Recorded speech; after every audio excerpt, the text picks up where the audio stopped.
many of us are just like every day waiting on the Lord? Something's happening, we're going through something, and it just seems unending, or maybe you're sick, or I don't know. I'm just sensing overall from everybody I know and talk to a lot of people having depression, a lot of people are just feeling hopeless, a lot of people are suffering with worry and just everything like that. But King David oftentimes prayed a prayer to God about worrying about things, about anxiety, about, oh Lord, when are you coming? When will you deliver me, Lord, from my enemies? How many of you out there are just constantly waiting on the Lord? Like you just feel like everything's against you. You feel like you're going through these dark moments, dark times, and there just seems to be no end in sight. I'm sure a lot of you are feeling that way from what I've seen on social media comments and messages people send to me, and even myself included. A lot of people are going through things. It's interesting that King David, in his Psalms that he wrote, was frequently pleading with the Lord to deliver him from his enemies, deliver him from his strong enemies. Oh Lord, when will you come and help? Oh Lord, please don't turn your face away and hide your face from me. King David's prayers were very consistent with constantly pleading to the Lord for some help. And I'm pretty sure that there were days that David felt like giving up, just like you and I feel. But I just want to send a short message. If you're going through something, maybe you've had a death in the family, maybe a loved one is sick, maybe you're going through sickness, maybe you've got situations in your personal life, your kids, your spouse, your money, your job, anything and everything, whatever it is, keep trusting in the Lord and keep pleading with Him to deliver you from the flesh nature, and that you would have that perfect peace. It's during those times when things are going rough, during the storms in our lives, that we're supposed to have that peace, the peace that Jesus has left with us. But it's so hard. It's so hard when we're in the midst of that storm, just like the disciples on the boat. Jesus had to calm the storm. Peter walked on the water. He starts to lose faith and he loses sight of Jesus and begins to sink in the water, and Jesus has to pull him out. And Jesus was always correcting them about their faith. Like, why don't you guys believe? Why don't you trust? But I keep saying in all of my videos, the word faith is defined as fidelity, obedience, and trust. Fidelity, obedience, and trust. So, it had to be hard. Here's the disciples. They literally saw Jesus, I'm pretty sure, every day. They saw the miracles that he did, but yet they still worried about things. They still never fully seemed to grasp at times what Jesus was trying to tell them. So, how much more us here at the very end? We've never physically seen Jesus with our own eyes. We've not had experiences with him. We haven't seen all of these great miracles and all of the things you see that the disciples witnessed. And here we are going through various trials and tribulations of our own. We've all got storms. The storms seem like they're going to knock our boat over and sink our ship. Right now we feel the winds blowing against us. The ship is quickly filling up with water. We're like, God, help. Where are you? But I just want to encourage you. Just keep holding on. Keep trusting. Keep believing. Keep seeking the Lord in all matters. Keep searching his word. Keep crying out to him. Be persistent. Be consistent. Don't give up. Even if you've been doing that for so long, I don't care if it's been years and years, don't give up. God has his perfect plan. He has a reason why he's allowing certain things to happen to us. He has a reason why we are going through things that we're going through, and it's all for his purpose. And that's where we have to trust him. Faith isn't getting what you want. Faith is when you don't get what you want, you still trust the Lord regardless that his perfect plan, not ours, but that his perfect plan is being fulfilled.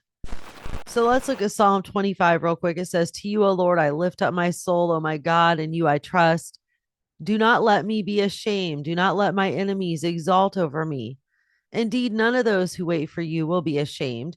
Those who deal treacherously without cause will be ashamed. Make me know your ways, O Lord. Teach me your paths. Lead me in your truth and teach me.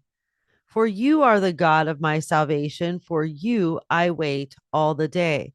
Remember, O Lord, your compassion and your loving kindness, for they have been from of old.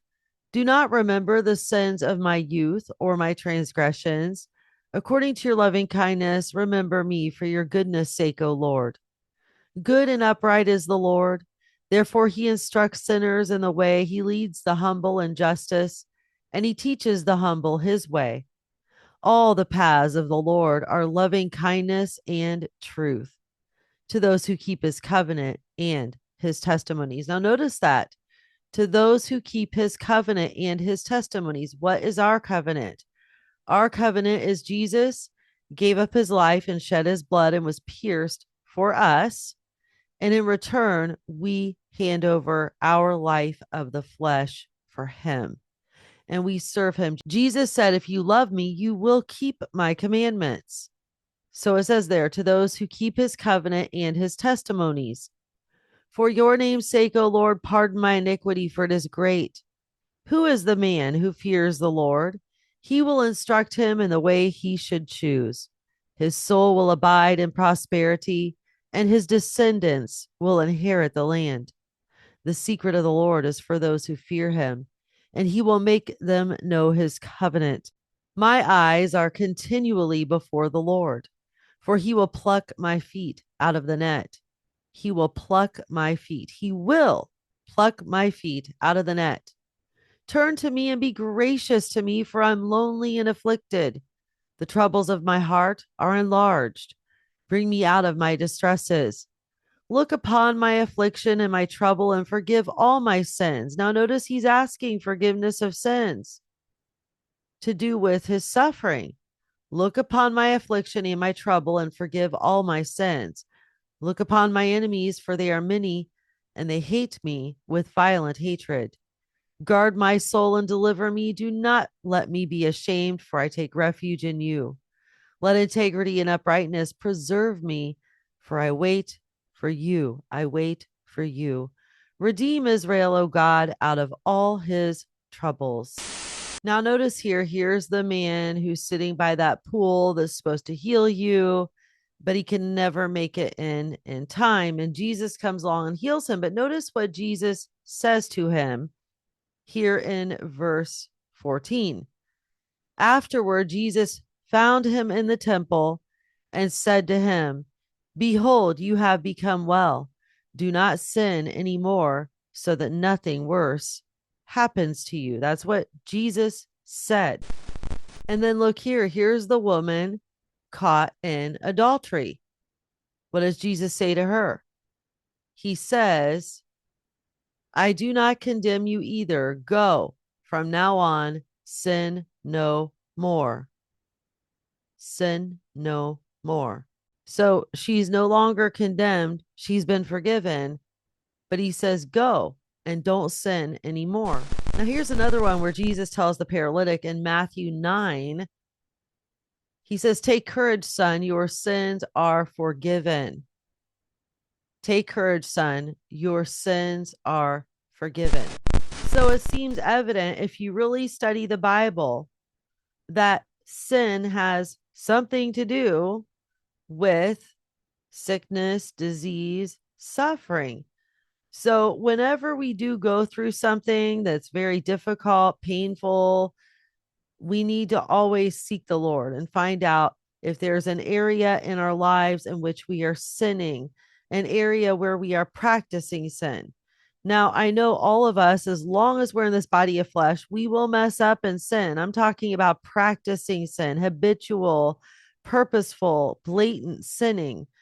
non-repentant sin. Repenting means to flee from something, to go away from it, turn away from it, to change your mind about it.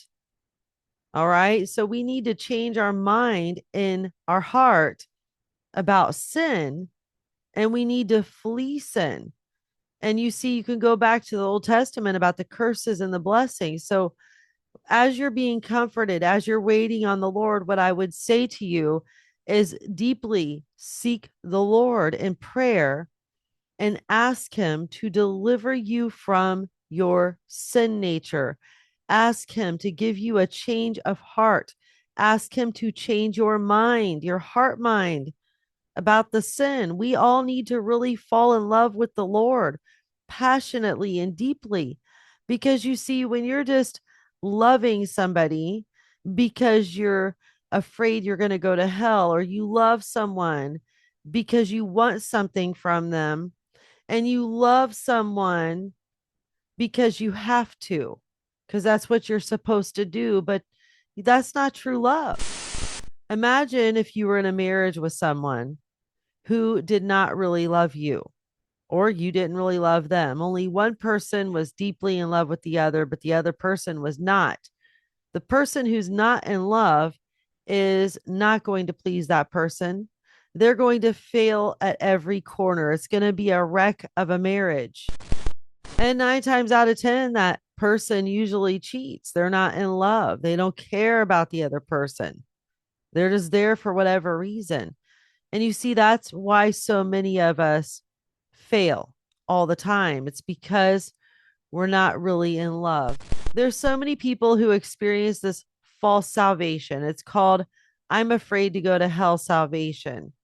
So you confess the Lord, and then you just go about your life and you live exactly like you did before. You might have some changes here and there, but it's not a true covenant. Salvation is not, oh, I'm just doing it because I don't want to go to hell. Salvation is a commitment, it's a covenant, it's a change of heart, a change of mind. Okay. Salvation is you truly love God. You truly want to please Him. You truly want to be in a relationship with Him, not a one sided relationship, but a relationship, a mutual relationship as His slave and servant. And you see, a lot of you don't like that word, but the Bible calls us bond servant. If you don't like the word, go look up the definition. It says a willing slave or an unwilling slave. But according to the Bible, when you make a covenant with the Lord, you're a willing slave, and He is married to His slaves. He loves His people. He blesses His people. He is a good master. So we have to be in love with Him. And until we get that right, we're not going to be able to have a successful walk in our relationship with the Lord. I hope this message has blessed you. If it has blessed you, I just want to let you know I'm 100% viewer supported, and I rely on your support in order to continue sharing the truth with people all over the world. Again, this is what I do full time. I have no other means of income. This is it. I just want to let some of you know who may not know, the support has been really bad for quite a long time now, and I'm having trouble making ends meet.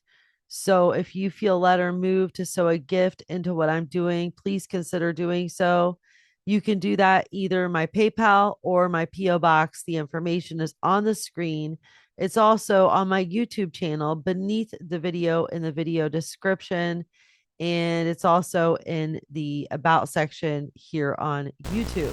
So if you would please consider supporting me, it would mean so much to me, especially if these messages bless you, if you're learning from them.